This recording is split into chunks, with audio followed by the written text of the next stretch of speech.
Ciao ragazzi! Il 19 marzo si avvicina, che è la festa del papà. Il modo migliore secondo me per dimostrare il vostro affetto è quello di realizzare un pensierino fai da te. Quello che vi propongo io è quello di decorare una cornice. È un regalo semplice da realizzare ma di grande effetto. Quindi iniziamo! Allora, io ho comprato questa cornice all'Ikea, l'ho pagato anche poco. Ci servono allora una cornice, forbici, dei baffetti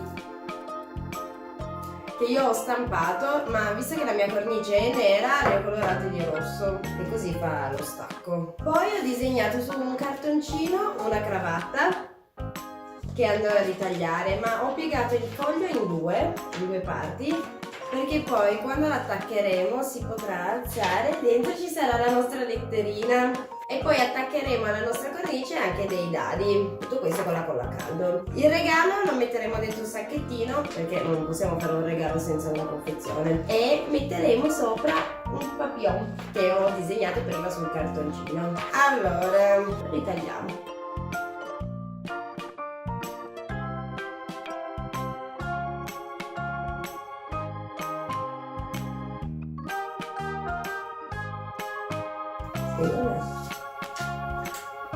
Mettiamo la colla a caldo.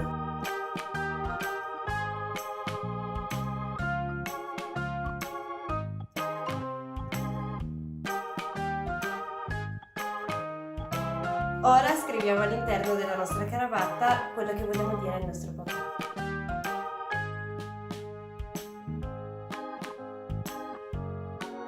Lo so che non scrivo benissimo, ma tanto mio papà lo sa che scrivo peggio di un uomo. Bene, ora incolliamo la nostra cravatta.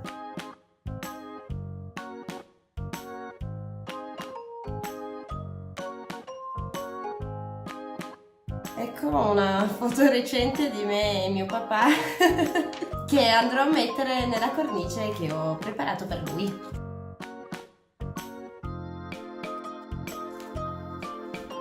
Ma è perfetta! Ora non mi resta che decorare la busta. Prendiamo il papillon che prima abbiamo tagliato e incolliamolo davanti alla busta. Semplice e veloce. Ecco la nostra super cornice e il nostro sacchettino.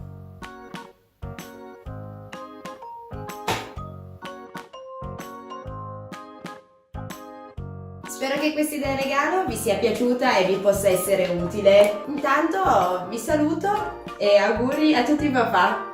Ciao ragazzi! Non dimenticatevi di iscrivervi al mio canale e di attivare la campanella per ricevere tutte le notifiche.